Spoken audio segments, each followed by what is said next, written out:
morning and welcome to Listen and Learn. I'm Justin Robinson, the Director of Communications for the Kansas City Public Schools, and today I'm joined with Superintendent Dr. Mark T. Bedell. Now, originally, we were supposed to talk about this past school year, kind of talk about the highlights and kind of what COVID, kind of what did to the school year and looking beyond. But in light of everything that's going on in our country and our city these last few days, we're going to start off shifting the conversation a little bit to talk about, what's going on in our community, in our streets, as far as the protests of and the movement of Black Lives Matter. So, Dr. Bedell, just want to get your thoughts as the only Black male superintendent in the region. Kind of what are your thoughts just as a person and then as someone who was responsible for, educating many Black and brown students in this area? Just kind of what are your thoughts as you see what's going on right now? Pain, frustration, tired. It's very difficult to comprehend what continues to happen in this country. In particular, for Black people, but even more Black men. We are executed continuously throughout this country, and what frustrates me is that people get worked up, they will come out, they will protest, and then once it dies down, or should I say simmers, and it goes away, no action ever takes place afterwards. And so until we figure out that the hard work really does take place in the aftermath of these types of tragedies, we will continue to find ourselves in this position over and over and over, because it is about policy. It is about changing and addressing the system. And when I talk about the system, I talk about a structural racist system that has a tremendous amount of tenets built in it, designed to keep folks shut out of the American dream. So as superintendent, you've been here 4 years, the longest tenure we've had here recently, and also you've moved into the community. So you're ingrained in the community here in Kansas City. And you also, again, know, as you talk about policies, what are some things that beyond, as you said, when the movement or when the things that happen, the protesting ends, what are some things that you can see happen in this community to keep the conversation going and make real change? The first thing I would say is we need to be properly educated on how race has played out in Kansas City. And so you have videos that talk about the racial history. You have a book written specifically on the school district that focuses on the segregation and integration period that occurred in this school district at the Brown versus Board of Education with complex justice from Joshua Dunn. There's a book that talks about race and real estate on Kansas City, and that goes into some of the red lining, green lining, and yellow lining that took place here. But there are a number of books out that will help educate people. So that's the first thing you need to do, is not depend on secondary sources to educate yourself. Read about it yourself, and then I truly believe that you will have a thorough understanding of why we are where we are.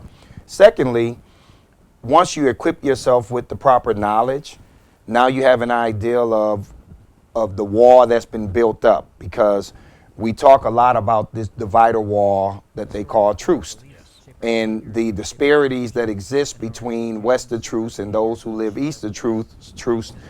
It's simple. Just hop in your cars and go and look at the two different communities and look at the type of care and the type of focus that you will have from an economic development depending on what side of truth you are on. And so being able to make sure that you now see how it has played out for generations will better equip you to then take action. And then the third thing you want to do is you want to get attached with some of these organizations out here that's fighting. You have the Urban League. That's been their main goal, is to fight for equity and fair opportunities for black people. And we know that that's the conversation right now around what's happening around the country. And so More Squared is another organization. You know, you mentioned a couple of really good things, especially like the organizations. These organizations have been around for years, and a lot of times, you know, people are active right now, but it's the work that they're doing on a daily basis that, you know, can help prevent the situation that sparks all the, you know, the emotions of the current time, and also the economics. You know, how much do you feel that a lot of this is coming down, that either the anger is coming down to economics, coming off what we've gone through in COVID and people losing jobs, and then continuing to see that some groups of people don't get the same opportunities as others, and then they're also always with the violence pointed towards that group of people? Yeah, what I will tell you is that COVID-19 exposed us for who we really are. Because of the disparities and the inequities, a lot of the disadvantages that a lot of families east of truth have to encounter and deal with surfaced right to the top. And we saw that as we tried to transition from traditional schooling going into a virtual world. We also know that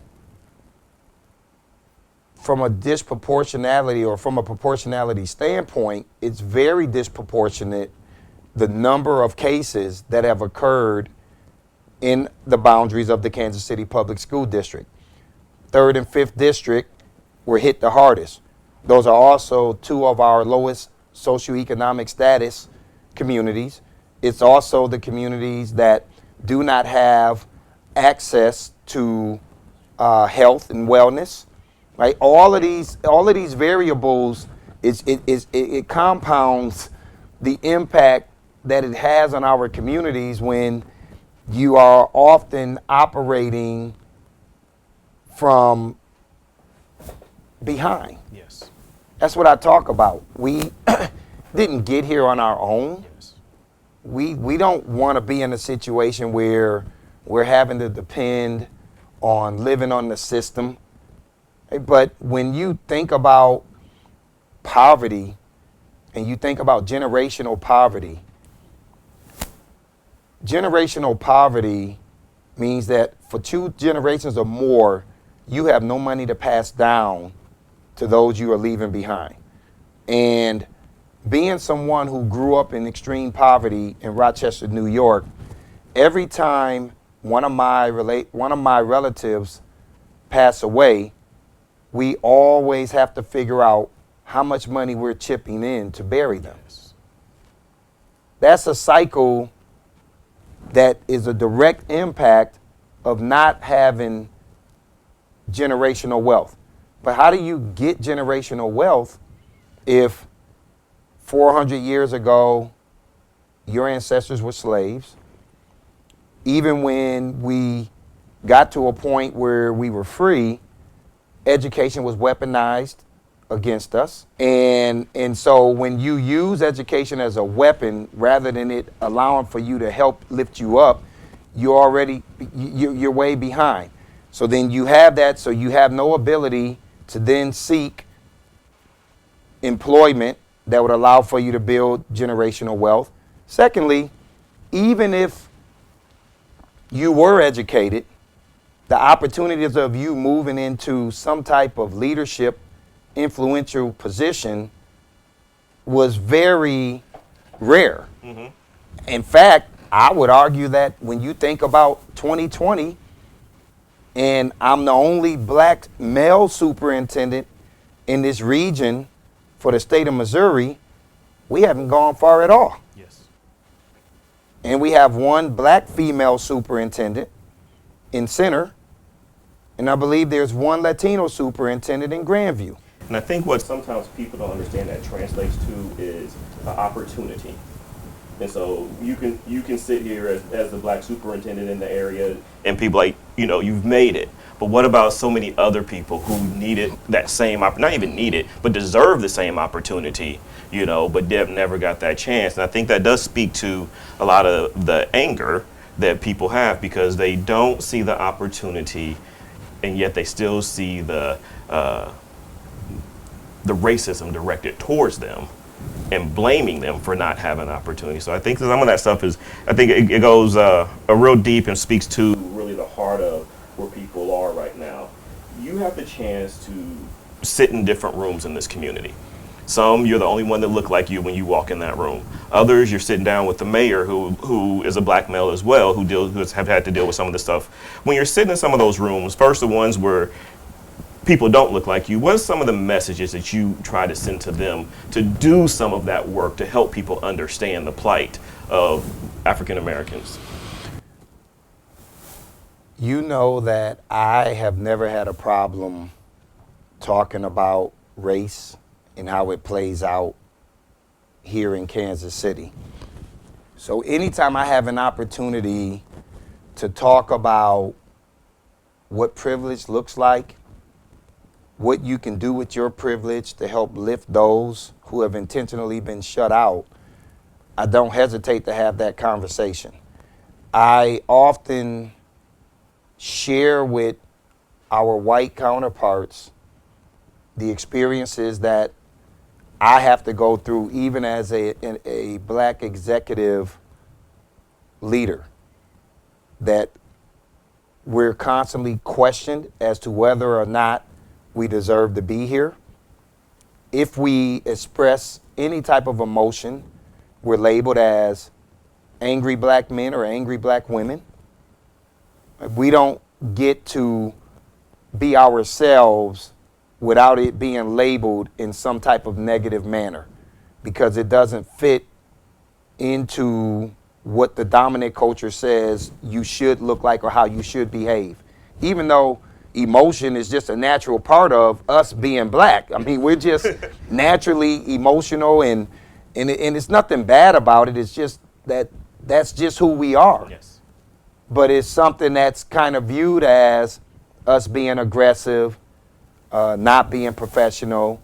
And then when you start to speak your truths around issues, people try to figure out a way how to deflect and turn it into something negative, when it is really trying to pinpoint the true issues that exist out here. So I use my opportunity to be in the position that I'm in to help many of our leaders in this city understand that it is only through your advocacy, collectively with us, that we're going to truly be able to transform Kansas City. And when I talk about wanting to see more black leaders or more Latino leaders, what I mean by that is we need to be at the table, not just sitting at the table. We need to be influencers at the table. And there's not enough of us that even get to have that opportunity to get into this room that this question talks about, because we rarely ever are seen in executive level positions.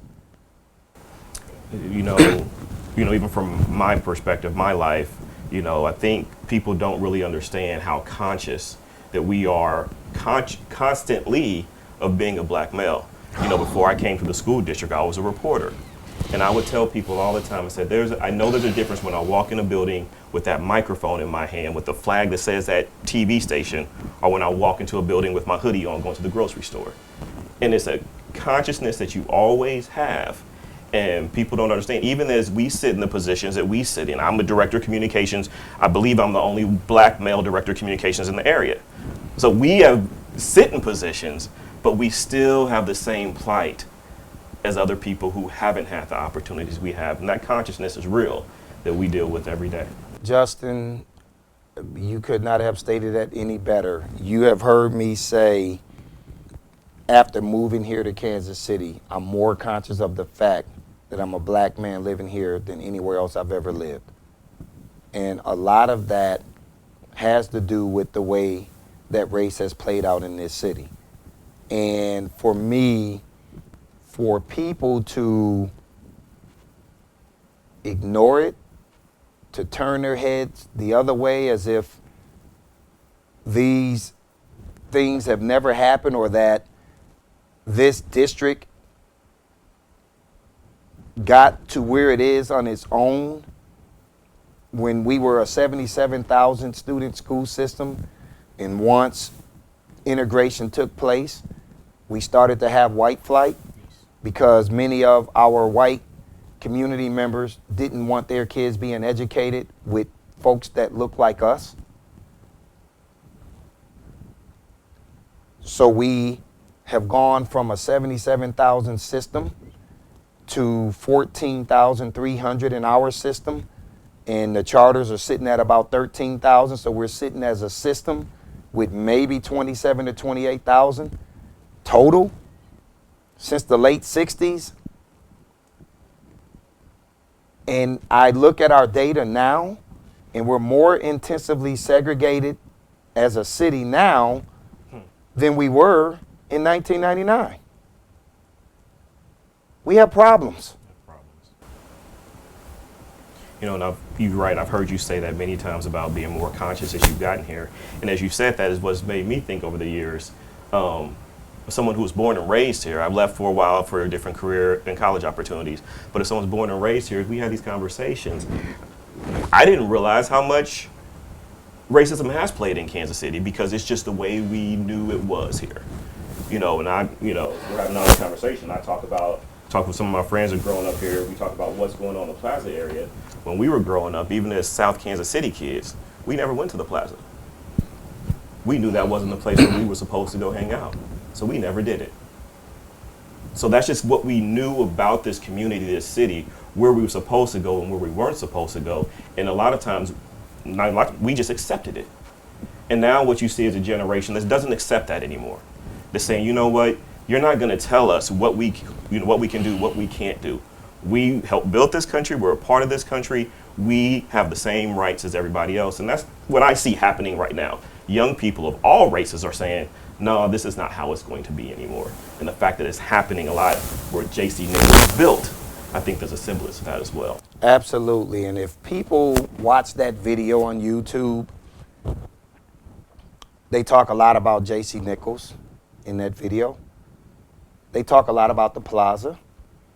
They go through the fancy restaurants in the Plaza that I actually love to visit. And then they will go over East of Truce, and they are going to some of the businesses that are smaller that I also love to go and visit. M&M's one of my favorite places to go and get breakfast sandwiches, donuts, and lunch sandwiches. My man Pat. Yes, an awesome guy for our community, him and his wife and their family. But when you cross over to East, they talk about the manicured lots that you have in the Plaza and how beautiful it is over there in the museum theater.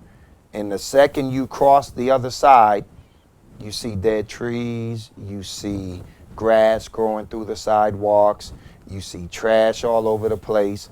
They go to a store where they order food and they have to put their money in a metal drawer, and then they push the drawer out, and that's how they get their food. They're sitting on the sidewalk eating. And it's a chronicle of two different cities that I do agree with you that, once again, people are tired. They're fed up. They're fed up. You kind of mentioned as superintendent, you get a chance to talk with different people in the community. And one, I know you have relationships with the mayor. The mayor's been out there kind of, he put a curfew in and he pulled it back. So he's been out there trying to talk to the people who are out there. Are there conversations that you've had with him either before this or during this situation that you can share about kind of what the city is doing or trying to do to improve race relations, not only just within the police force, but just in the community in general? We talk a lot about it, in particular as two black leaders. We talk a lot about how we both grew up. We talk a lot about what our hopes are for this city, and we want to make sure that in our respective positions that we are doing everything to allow for people to have voice. And so whether it's his constituents, whether it's our students and the faculty and staff that work here, we know that the only way we can get anything done is to listen and to give people a platform to express their concerns and what their wishes are. And most importantly, to not be afraid to name it and call it for what it is. That's pretty much where I am. I've been doing this now for 4 years, going into 5. And I will tell people that I feel that I've earned the right to be able to express my concerns and to name it, not to be vague, not to be political, but to be very honest about why things are the way that they are and what needs to be done to fix it. A few more minutes here, and before we end, I'm going to ask you to kind of address our students and our community. But first, I want you to take off the superintendent hat. As we've known each other for 4 years now, I know you personally as a father, as a husband, and you also live in the community. So this affects your job, but how is this affecting you as a husband, as a father of a black male and 2 black females? It's difficult right now. As I've stated earlier, my wife and I sat on our porch last night watching the helicopters hover around over there by Main Street. And we talked about our 2 high schoolers who were out. They were together. My daughter's driving now. She's going to college next semester. And we stayed on that porch until they got home because we were worried about them being out given everything that's going on. We also talked about our frustration as leaders in this community. My wife is constantly worried about even me. You talked about the hoodie piece earlier. That's something that she has always had concerns about. You need to be careful. You can't wear your hoodies. You can't be out here running in your hoodies. Doesn't matter that you're the superintendent. You're a black man first. So once again, always having to guard ourselves and then having to have those conversations with our kids, especially our son who we're teaching he's learning how to drive now. So there's a lot of pain in our household right now with everything that's going on. My daughter went to the protest when it started on Saturday, made her signs and went to participate. And she was there and she experienced the tear gas being thrown out. Fortunately, she was fine, but there were a number of students and protesters that it did not end well for them at all.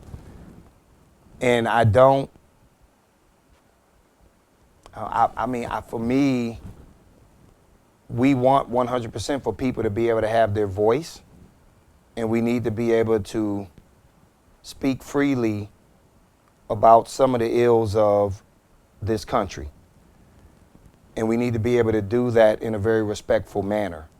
We don't want to be egged on by police, but we also don't want to be in a situation where we're also out there throwing things at them or vandalizing, property. I looked at what was happening in Atlanta, and there was a lot of looting that was going on, and I listened to the mayor, and her remarks were just so powerful, being a mother of 4 kids and having to have the same conversations that we're having with our kids but in particular our son. And then to hear her say, this isn't Atlanta. This is not what we do. We don't destroy each other's businesses. You know, we get out here, we protest, and we tackle the issues. And I'm just hoping that as we get through this period right now, that there's going to be substantial actions that will take place across this country to eliminate the senseless murders. My closing remarks to our students is we worked hard to get all of our students registered to vote. And we need you at the polls, because that is the one way that you can influence policy, is through who you vote into these elected positions. And we know that we have elections today. I know by the time this air will probably be too late, but we know November is right around the corner. And that's going to dictate what happens the next 2 and 4 years in many of these states. It's a great opportunity to voice your concerns in a very, very productive and proactive manner. I'm going to ask you one final question. You kind of mentioned to our older students, but we also have some younger ones too. Is there a message to them? Some of our younger ones, I know you have a younger daughter as well. Is there a conversation that you're having with her, or a message that you want to send to our younger students as we close this out today? Our conversation with our 8-year-old, she's trying to understand everything that's going on. It's scary to her, because when she views people getting kicked and people running all over the place on the news, that's just scary to her. And we're having to explain to her what's happening and what does that mean, and why are these things happening the way that they're happening. As we continue to try to educate them, because that's that next crop of, contributors to society that will be moving from the elementary ranks eventually into middle school and into high school. We talk about civic responsibility and how it's not easy. At times it's very difficult for us to sometimes educate the younger ones on what that means. And if it means going out and being out peacefully just so you can experience what protesting looks like and you can learn the purpose behind it. So for us, it's a matter of being able to educate and give them context as to why things are the way that they are, but then begin to gradually prepare them as they get older to go out and be the voices. And that's what it comes down to as superintendent. You started off with education, and you kind of ended up with education. And I know, as listening to you over the years, that is what you constantly told our students about your personal story and about how they can overcome their situation. The key is education. And so that's what we're here to do. We are trying to do our best here and trying to change some things around in our school district to make sure that all students have the opportunity to educate themselves so that they can be in the positions when they get older to make the change we want to see in this country. Dr. Bedell, thank you for joining us. I shake your hand, but we are still in the global pandemic, and so we got to respect our social distancing. Thank you again for joining us. Thank you all for joining us and listening and watching. Thank you, Mr. Robinson.